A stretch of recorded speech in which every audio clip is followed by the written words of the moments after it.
Many people I see who suffer from panic attacks and experience anxiety and major depression believe they have a family and genetic background. That is why they don't have much hope that psychotherapy can help them.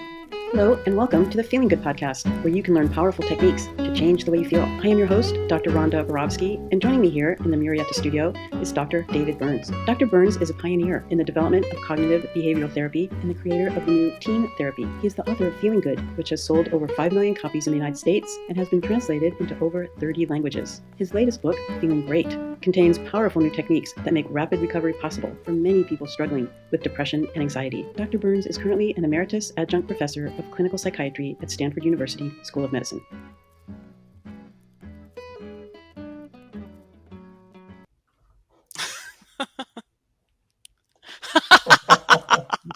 Hello. Hello, Rhonda.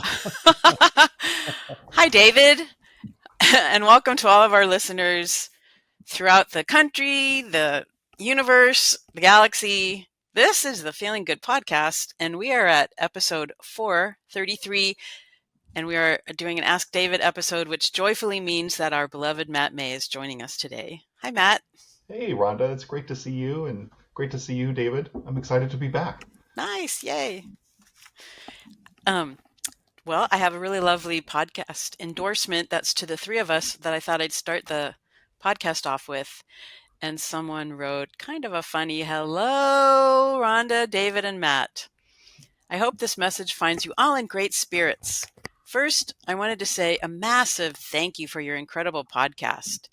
It's been a true lifeline for my mental health, and I really enjoy hearing from the three of you.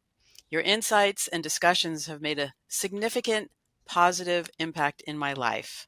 Thank you so much for your unwavering commitment to helping others. It truly warms my heart to know there are people like you dedicating your time to make a difference in the world. Best regards. Well, that's really sweet. Thank you so much for that Yeah. beautiful comment. Really appreciate it. Yeah, isn't that sweet? Feels Okay, good then. to be making a difference out It there. is. Yeah. And it's good that people let us know we're making a difference. That's fun. Absolutely. So shall I read the first one, or is there anything else that Yeah. you guys want to add? I'm good to move on. If you have any words of wisdom, Matt, that's fine. I'm ready to move on. Okay, let's move. Let's So saddle up. Henryetta asked how she could help her son, who's been severely depressed for nearly 20 years and rejects all suggestions. Dear Dr. David, I discovered you years ago due to my son's depression. I purchased your book for him, but he is not reading it. He thinks he's too far gone for any self-help and has been on antidepressants for years. I appreciate all your hard work, the blogs, and the app. I have my hopes up that one day he will listen to you or download the app. This depression has been going on for more than 18 years now. Do you have any ideas on how I could get him to listen to you on YouTube? God bless you and your team. Keep up the good work. Best regards, Henryetta. Well, I'll let you guys have first shot at this. It's certainly an important question. It's one that we've gotten probably 100 to 200 times. People have asked this question, but it's always worth answering because people never seem to get it, and this is be a real helpful reminder. So I'll let you guys go, and then I'll add if I can add anything. Well, I'll say I'm reminded of a quote by Roomie, who said that a parent can steer the course of their child's life as well as an archer after releasing the arrow. And that we're probably barking up the wrong tree trying to get him to do things, and that'll probably lead him to resist, and that it would be more effective, most likely, to fall back to empathy and listening and trying to understand his feelings and why he's feeling hopeless, and also to talk about our own feelings. It's hard to be a parent watching our child struggle and fail and feel awful, and to talk a little bit. I wonder what that's been like for Henryetta, and if she's talked about that with her son. And I'll pause Yeah, there. those are really great. We'll let you jump in here in a minute, Rhonda. Um, the, um, the what you say makes perfect sense. I might say that people won't be able to do it though, because they think they know what listening and empathy are, and they don't. And what it really means is, paraphrasing his words, paraphrasing his feelings, asking him questions, uh, offering love and warmth and acknowledging how hard it is for him, and carefully refusing to help. The attempt to help is the cause of the problem. The refuse to help, the refusal to help is the solution. In other words, to be with him rather than to intrusively keep pounding your head against a wall and trying to help him, which forces him to refuse. And on to you, Rhonda. Well, it's really hard to see your child suffer. And so I really feel for Henryetta and everything that she's going through. And I agree. I think both of the things that both of you said were really brilliant. And I appreciate that. And I think you have to really be careful about how you share your feelings with your son. I think one time I told one of my children that it was hard to see them suffer. And they said, okay, then we won't tell you anymore about what we're going through. And I thought, oh, I said the wrong thing. That's not what I meant. Um, so I put a stop to the intimacy and closeness when I was trying to be encouraging, um, and in my quest for probably helping. And so you have to, like try to avoid that and be careful how you're expressing your feelings to him. Yeah, I think it's very painful to help your son who's depressed, or a daughter, or a loved one, or even a friend that you care about. And it's hard to resist that addictive compulsion to throw help at them, even when that's never works. It's never welcome.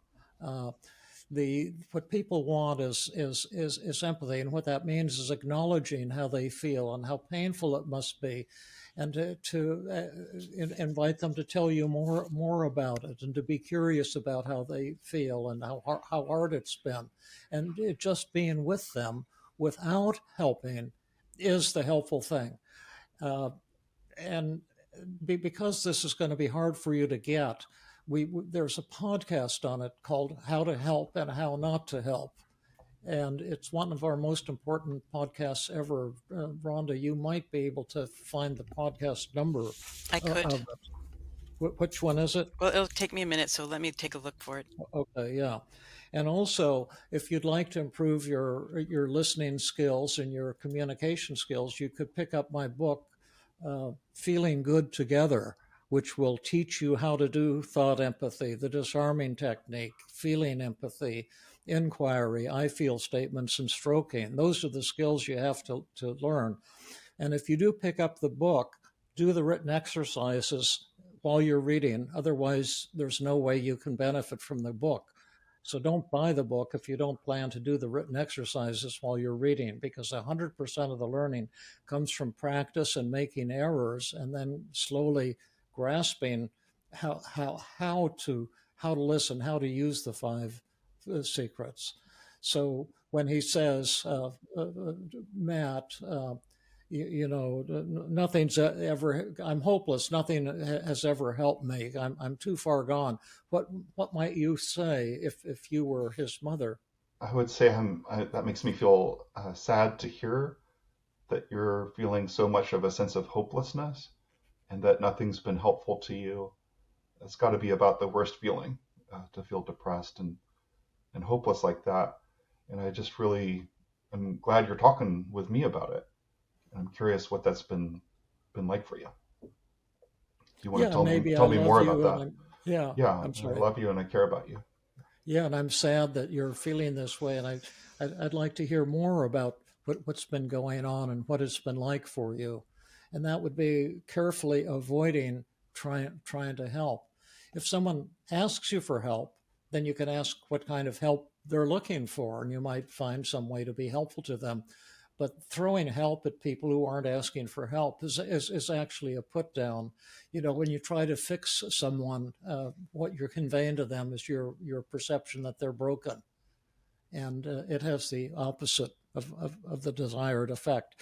And it's not just the general public who make this error, but therapists too. Therapists jump in there and try to help, and that's one of the main of our field is screwed up and has had many problems that therapists make, myself included. But that's right up near the top of the list is trying to help someone rather than empathizing and listening to them. The first step in any relationship is always seeing the world through the other person's eyes and making it easy for them to open up. And that refusal to help is the help that they're craving and missing. I love that point you're making, David, because I've been on the receiving end of someone offering me help when I didn't ask for it or even want it. And I remember thinking, just stop talking, and feeling really irritated and kind of Yeah, belittled, like, do you think I can't figure this out on my own? yeah, So exactly. And then another big error is trying to cheer the person up. But we'll get on to another question. But thank you for sending that one, Henryetta. And again, our heart goes out to you. And we know the despair and panic of having a loved one who's severely depressed or panicky or anxious. It's really, really heartbreaking. But there is a way to transform that relationship. true. And so Julia asked what to do on a boring date.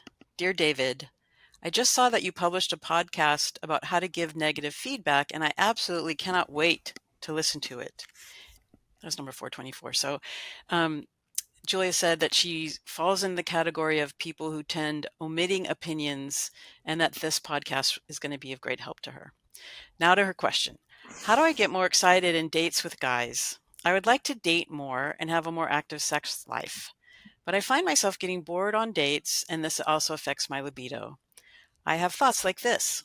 This is boring. He is not that attractive. I won't be turned on. Sex won't be good. I obviously then don't end up having sex with the guy and try to have a date with someone else. In the date, I don't feel anxious, but I'm not excited physically and mentally. The anxiety plays a role before I go to the next scheduled dates, because with time I start thinking this feeling of boredom will never go away.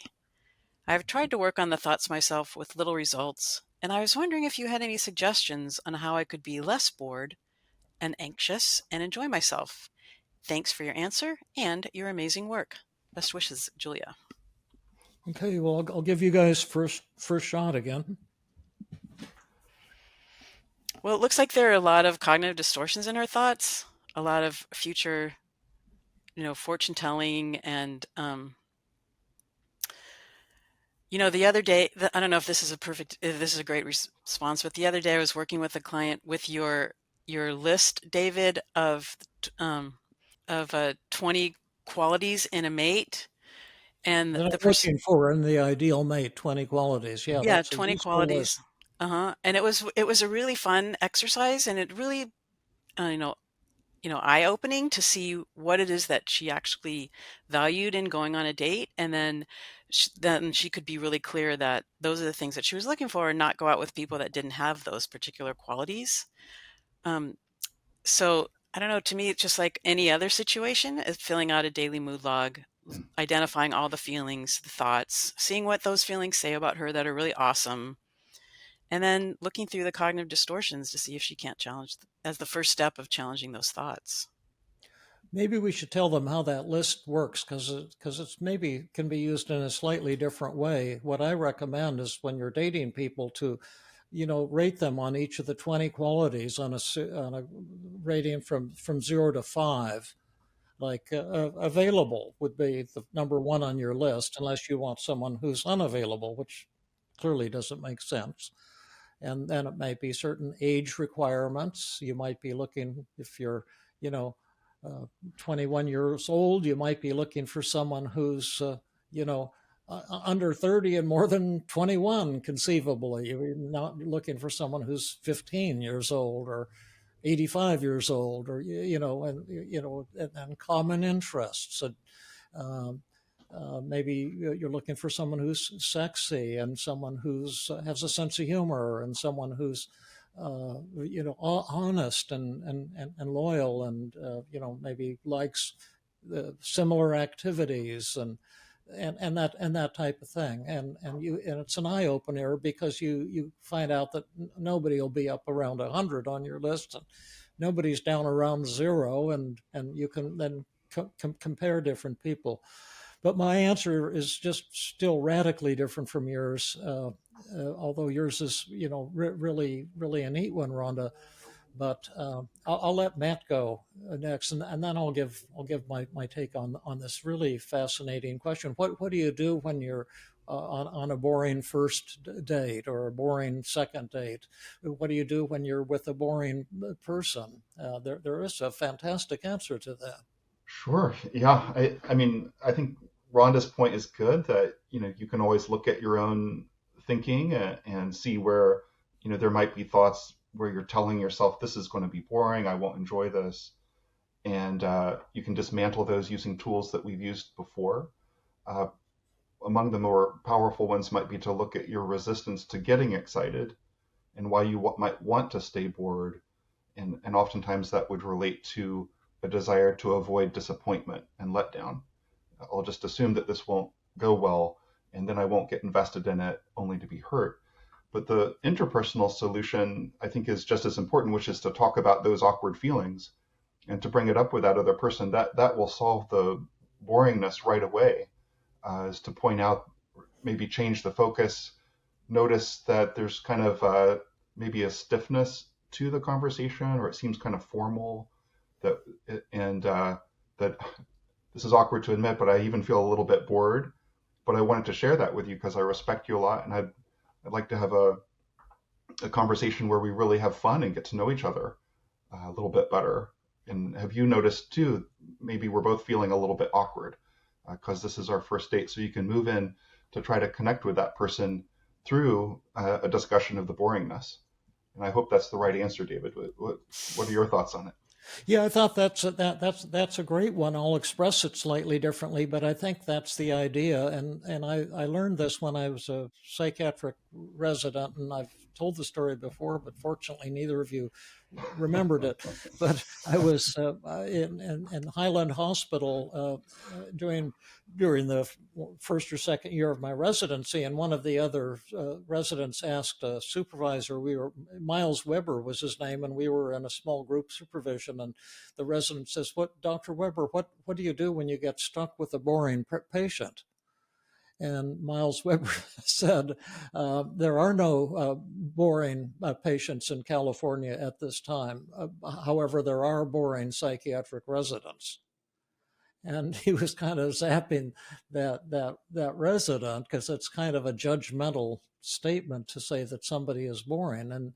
But then he explained himself is that there's 100% guaranteed solution to any boring therapy session. Tell the patient you're feeling bored, and I guarantee suddenly you won't be bored at all. And he said, but you have to say it in a really, really nice way. And you can say something like, my goodness, Jim, there seems to be a kind of a lull in our conversation, and we're just chit-chatting. And I know 5 weeks ago when you came for the first time and you were absolutely grief-stricken over your brother's suicide, and I felt really close to you and sad, for that tragic, horrible loss. But now it seems kind of like we're not really connecting in a deep way. And I know you to be a vital and exciting person filled with emotion. Have you noticed that also? How are you experiencing our session today? And if you say it like that, the person won't be at all hurt, but you're bringing it to conscious awareness. And then, and it always works. It has 100% success rate. And then you can do that on a date as well, to say something like, and I love the way you put it, Matt, but say Julia or Bob or whatever the person's name is, you seem like a really dynamic and exciting person. And yet I noticed that we're not really talking in a deep or meaningful way or an exciting way. And I'm wondering if you've noticed that also, and how you're experiencing our interaction right now. Because it's kind of cool, like we're both feeling maybe kind of stiff and anxious and uncomfortable, and if so, let's talk about it. And so I wrote to Julia and suggested that to her, and I told her also, your negative thoughts, Julia, sound to me like you're shopping for groceries, and you're saying you're questioning this fellow's qualities, and you're saying he's not. Let's see if I can find the note here. Uh, uh, let's see. Oh yeah, he. This is boring. He's not that attractive. I won't be turned on. Sex won't be good. It's like you're trying to purchase something of a high quality rather than relating to a human being. And I also said, even if it's a first and only date, you can still connect with the person in a vital way, and maybe find a friend rather than a lover sometimes. But the idea is that we don't live forever, and to have a vital interaction with people, no matter what the circumstances are, people are always interesting. And she wrote back, and she was profusely thankful for my reply. Let's see. I don't think I included her reply, but she said it was fantastically effective for her, and she was so grateful, and it had transformed her whole view of the situation. So she did try that? Oh yeah, she said it just worked fantastic. Hmm. Just changed her whole mindset, and showed her where she was at, and how to escape from that. And that was one of the things I learned in psychodrama too. And one of the things I've learned as a psychiatrist, there's no such thing as a boring human being. There's just boring interactions going on between people who are not being vulnerable, not opening up, and not really connecting with people. And when you really connect with people, they aren't boring anymore. When would you use that interpersonal, disclosure, and when would you work on your own thoughts? Well, you can do both. Like she'd be working on her thoughts like, this is boring, he is not that attractive, I won't be turned on, sex won't be good. And what would you say are the distortions in these thoughts, Rhonda, and how would you talk back to them? Well, I think there's a lot of, like I said, I think there's a lot of fortune telling, and I think there's a lot of all or nothing thinking and overgeneralization, and How about other shoulds? and blaming. Yeah, other and self-blame and shoulds. Yeah. Well, where I think that's right, and entitlement type of thing. But also I like your idea of it being fortune telling, because I've been in a situation both with men and women who are making a snap judgment that this fellow, I can remember one a woman, this fellow won't be interested because he's only like a plumber or something, some fellow that she ended up having a date with, and she made the decision that, he wouldn't be up to her intellectual level, and he wouldn't be interesting, and he was of inferior status, those kinds of things. And she was often making those kinds of judgments about people. And the fortune telling and the experimental method proved to be an eye opener, because she was kind of attracted to him, but she was telling herself he wasn't good enough. And then she decided after our session to do an experiment and have several dates with him, and to find out, how things might evolve. And she was surprised that she developed quite a strong attraction to him, and really romantic and loving feelings evolved between the two of them. And she found out he was really a fantastic person who had come into her life. So I love that aspect of it too. And it's just whatever tools, Rhonda, are going to be, helpful for the person. But it's just so easy, because it only takes 30 seconds to make any interaction interesting and no longer boring. So it's nice to have that simple tool in hand. And Matt, I thought the way you expressed it was really beautiful. Oh, thank you, David. I loved your personal stories about bringing a conversation back to life by talking about the elephant in the room Yeah, and the feelings that are getting swept under the rug. yeah, absolutely. Yeah, that's a good point. Okay, let me ask the next question. Nagar asks if anxiety and depression are genetically caused and therefore hopeless. And she wrote you, "Hello, my kind father. I hope you're well. I have a question. Many people I see who suffer from panic attacks and experience anxiety and major depression believe they have a family and genetic background. That is why they don't have much hope that psychotherapy can help them and believe that the negative gene for causeless anxiety and panic is turned on in the nucleus of their cells. What do you think? Is it possible to deactivate these defective genes with psychotherapy sessions, meditation, etc.?" I'll give you folks first shot at this wonderful question. I can tell you that I don't know how to pronounce it. Nagar is from a small village in Iran, and Nice. she's a medical student and has might give a visit to our Tuesday group Oh, because that would be she's so interested. exciting.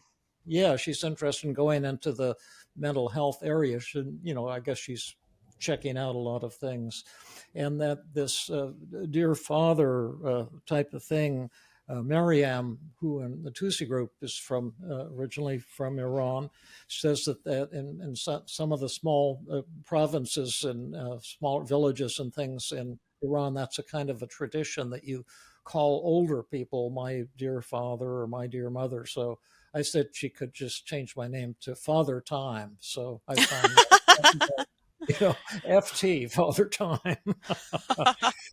But she asks really, really good questions, and we might actually meet her on a Tuesday before Neat. long, maybe tonight. Oh, coolio. But anyway, you guys want to take a shot at this great question about depression and anxiety, and I'm glad then to come in at the end. We know I'm not a medical doctor, and this might be a naive or oversimplified response, but in some ways, to me, it doesn't matter where the problem comes from. And even if it is genetic, or if it isn't genetic, the strength and the power of Team CBT is still can still lead someone to overcome their anxiety and depression. So it's kind of an interesting question to ask. Where does it come from? And also, it doesn't really matter because the tools that we have can still work. I agree with you, Rhonda. I might say a couple of other things about it. So Okay, good. I'll the first thing I might do is I would just add that to the list of the negative thoughts Mm. that are on the daily mood log. Is that my anxiety cannot be cured because I have a gene, and then we would just try to disprove that thought experimentally and ask if they'd be willing to do their best and to fail every day to recover until they discover the way to actually recover. But that thought will defeat us out of the gate if we just obey it and just believe in it. And I would say that I've seen tremendous evidence to the contrary on this one. I've seen, and David, you've obviously seen this too, thousands and thousands of times, people who believed that they were completely hopeless cases, that, it just runs in my family. I've got the negative gene. And when they sit down and they do the team therapy, by the end of 2 hours, they're feeling completely different. They've actually recovered. They have no anxiety, have no depression left. And so we've run that experiment so many times, and then uh, and disproven that thought so many times that I don't believe it. And I'll share one other I thought on this topic. I was reading some obscure paper at some point about juggling, and it was a study done where they took people who had never juggled before, and they asked them to just practice juggling for 15 minutes a day, and they took an MRI scan before and after something like 3 month period of time, and they noticed a tenfold increase in the thickness of the brain that has to do with hand-eye coordination. Oh, wow. And so I think that type of practice is what rewires the brain and causes the brain is an incredible organ, and it can do amazing things, but it does require practice and homework. And if we do that consistently, will suddenly be far more skillful, even if we maybe didn't have the genes for it. We'll be a better juggler or a better driver, or just better at talking back to our negative thoughts after consistent practice. Those are great answers. And I just have two things to add because I agree so much with what both of you have said. And I would add to, first of all, if anxiety and depression are genetically caused, well, I have said, I've counted them actually 3,266 times that the causes of depression and anxiety are totally unknown. And anybody who claims to know is just, we could call them what the Buddha said 2,500 years ago is just an asshole Oh. and a bullshitter. But I promise not to swear, so I retract that statement. But the fact of it is, those are just a stupid idea because we don't know the answers to many questions, and we will know the answers one day. We didn't know the cure for polio until Salk produced it. And we don't know yet the cause of anxiety and depression, except we can say the only thing that's been proven is this paper we're writing up for publication, where we finally proved that negative thoughts do cause anxiety and depression. And we're going to be submitting that to the journal Nature, which is the world's top scientific journal. I don't know if it'll be published, but we're getting into the final draft of the paper. We did a study of this in nearly 2,000 app users, and the answer was crystal clear. And that was podcast 430 that we recently published. Good point. Thank you. Now, the other point that I would raise is that if somebody is saying this, they may be saying, I don't want help, like a defiant thing to get you out of their hair. And so if somebody's protesting, say, my problem is hopeless, I would say to them, well, I don't share that opinion, but you may be saying you're not looking for help. And that's something I could definitely respect. If you are looking for help, I'm your guy. Although if I agree to work with you, you'd have to do homework assignments between sessions and practice techniques and work toward recovery. And so if you want recovery and you're willing to work toward recovery, I'm your guy. But if the answers to those questions are no, you probably want to find someone else, because often, skeptical questions, prove it to me, are just somebody's way of saying, I don't want to be here in this session today. And I like to bring that to conscious awareness and sit with open hands and say, okay, that's cool with me. And if you ever change your mind and want some help, I'm your person. I like that. That last point was really important. I thought, David, that they're not wanting to be there, and potentially they feel angry. I think a lot of times when people are depressed, they're hypnotized by it. They really do believe that they're a hopeless case, and so an expectation that they would do psychotherapy homework would feel like a burden to them, and they would think, oh, well, you're asking me to do the impossible, and that's really cruel, and feel angry with us for trying to help them. I guess it goes back to that first question. You can actually cause harm by trying to help, rather than talk about the fact that they're just feeling hopeless and probably feeling a little angry with us for saying, oh, it'll be real easy to recover. Yeah, good point. Bring it to conscious awareness and talk about it. I love that too. So Nagar asked a second question about scary intrusive thoughts.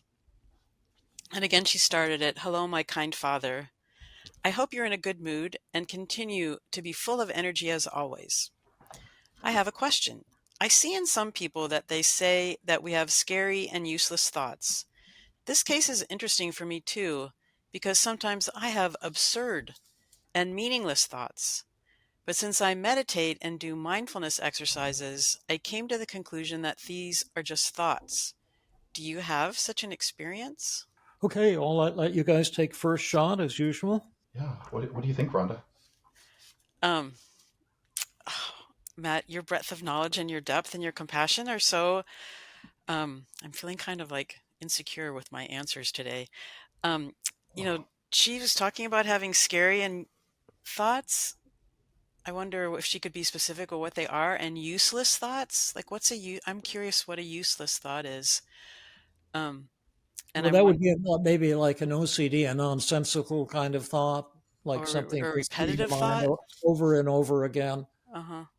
Like, what is the meaning of life, or whatever it happens to be. Uh-huh. I'm also kind of shooting from the hip here, but a lot of times, and we've talked about a couple of examples of this where uh, uh, you could kind of file scary, intrusive thoughts under the diagnosis of OCD, and Right, a lot of times that is related to a hidden emotion.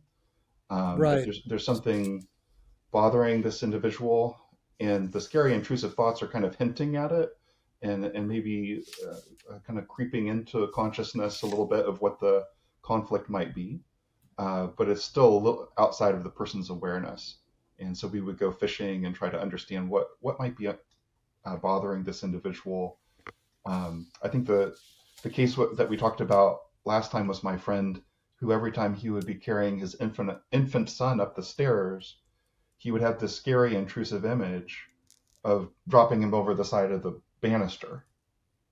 And then the hidden emotion was something like he was kind of angry or pissed off at all, the demands of being a father and how thankless that job is, etc. And he was helped just by the realization that it's okay to have those feelings and those thoughts, and it's probably trying to protect his son and not drop him. So the hidden emotion might be one way, and possibly exposure too. If there's something that is an image that is upsetting to you, just to spend time with it, to desensitize to it, is another type of help that you can get. And then finally, there's oftentimes a should statement like, I shouldn't be having these scary, intrusive thoughts. And the cure is actually just to defeat that it's okay to have thoughts coming in and out of our head. We don't have to be the thought police. And in fact, trying to be the thought police actually makes it worse. The more I try to not think about a blue-eyed tiger, the more I'm stuck thinking about a blue-eyed tiger. yeah. Yeah, I love what you're saying, and I couldn't agree more, Matt. I think you just hit the ball out of the park. I can remember a young man who wrote to me from, I think, Argentina, and when he had been young, he had OCD, and he read my book Feeling Good. It was translated and published, I think, one of the first in Spanish in Argentina. And he said he was magically cured by reading the book. And he told himself that if, when he got older, he would study and get a doctoral degree in education so he could educate all the people in Argentina about cognitive therapy. And sure enough, when he got older, he did get a PhD in education. But during his studies, he read a book by Albert Ellis because he had to study all the different cognitive therapies, and Albert Ellis was one of the original. He was even before Beck, and he called his rational emotive therapy, but it was a brand of cognitive therapy. But Albert Ellis was a real wild guy. He swore all the time, and he was somewhat kooky and eccentric, but genius and a fantastic, honest guy. And but he loved to antagonize religious people, and so he would always make disparaging comments about Catholicism and religion, and at all of his workshops there'd be 50 nuns and priests there to be angry at him and what a bad person he is because he doesn't believe in religion, and so I guess it made his audiences actually bigger. But anyway, this poor Pedro was reading this book, and there was a sentence in it like, "Who the hell is Jesus Christ anyway?" And the implication being he was no great person. He was just another human being like the rest of us, and he had strengths and weaknesses, and he was not the Son of God, whatever that would mean. And when the guy read it, it blew him out of the water, and all of his obsessions came back. And he started having crazy, intrusive thoughts of having sex with the Virgin Mary in all the different positions of the Kama Sutra. And he wrote to me and said, "What should I do, Dr. Burns?" Well, of course, one thing he's going to have to do is do on purpose image Jesus having sex with the Virgin Mary, or Mary, or whoever she was, in all the positions of the Kama Sutra. Now, do anxious patients want to do exposure? No way. Never. No way. Maybe tomorrow. And so if we let him not do exposure, will he be cured? No way. Exactly. So I told him, this is what you have to do. And he says, "No, I'm a Catholic. I couldn't do that. I'll burn in hell. That's against my religion." And that's how people protest against doing the very thing they need to do to be cured or to be improved, whatever word you want to use. And so I wrote back to him, and I said, "No, you'd have to do this if you were working with me. But if you think you can't do it, go and talk to a priest and ask the priest. And meanwhile, I'll ask some Catholics here at my end, and I'll tell you what they said." And so a colleague who was, very active in the Catholic Church had a meeting with several Catholic theologians and asked them, and he promised to tell me what their conclusion was. And their conclusion was, if it's done in the name of healing and not entertainment, then it's okay for this young man to image Jesus having sex with the Virgin Mary in all the positions of the Kama Sutra. So I wrote back and I told him that and said, if you were working with me, this would not be negotiable. This would be a demand. And if you don't want to do it, God bless you, go and find your own therapist and pursue some other thing. Because sometimes you've got to be very insistent as a therapist that this is what the patient must do to overcome their problem. Now, my question for you guys is, what was the hidden emotion here? Because you so wisely said, Matt, that when people have senseless ideas in their head and obsessions of various kinds, it's almost always a reflection of something they're feeling that they don't want to own up to. And the obsession is a symbolic way. Their symptoms are talking when their mouth cannot. So what are this kid's symptoms telling us? Gosh, maybe he's lonely and wants a girlfriend, or maybe well, he's that's called angry horniness, and that's a he's got possibility. struggles That's from rarely chronic. hidden. I've never heard of hidden horniness. What's your idea, Rhonda? Oh my gosh. Maybe he actually, this is like way out there, but maybe he actually loves religion so much that he wants to embrace it as much as he possibly can and hopes to be a priest. Or at the opposite end of the spectrum, maybe he hates going to church and he just doesn't want to go anymore. Okay, those are some good guesses, but you're both totally wrong. You're both just speculating wildly, and you have to. I've got more where that comes from. At what moment did his disease recur? What was happening when all of his obsessions and compulsions came back? He was reading Albert Ellis say that Jesus was just a person, or yeah, and how did that make Pedro feel? I would imagine angry. Yeah, angry at who? Albert Ellis. Yeah, absolutely. And so instead of expressing the anger to Albert Ellis, he's expressing it symbolically and saying, look at Burns's book saved me. Your book ruined me. You see that? Mm-hmm. Yeah. He's insulting Albert Ellis. And why doesn't he just say, gosh, I can't stand Albert Ellis. I don't like this guy. He pisses me off. Why doesn't he say that? Instead of he invents these fantasies. Because he's too nice. Nice people have hidden emotions. Yes, that's right. Now we've got the 100% answer. Something right. And so we say to Nagar or any young professionals around the world who would like to learn more about TEAM-CBT, our our Tuesday group is free of charge. It's my Stanford group that I teach with Jill Levitt, and Rhonda helps teach it as well, and also has a Wednesday training group. But it's 2 hours once a week. It's free of charge. The only cost, you have to get the psychotherapy ebook and read it and do your homework and attend consistently. And if you want to join us, Nagar, or however you pronounce your name, my dearest daughter, I think is how I'm supposed to refer to you, my beloved daughter, you're very welcome to join our group, and then you can bring these tools, if you like them, to Iran.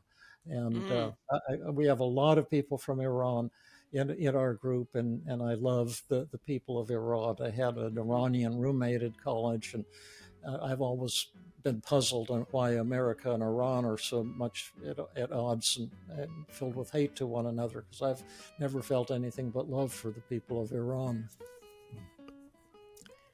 Me too. But anyway, I think we should call it a day here on these 4 questions, because we have a whole other podcast to record today. Okay. But, thank you, all of you who sent in questions. Thank you, Rhonda and Matt, for being your wonderful, brilliant, but also flawed good friends and fun to laugh with, fun to be with.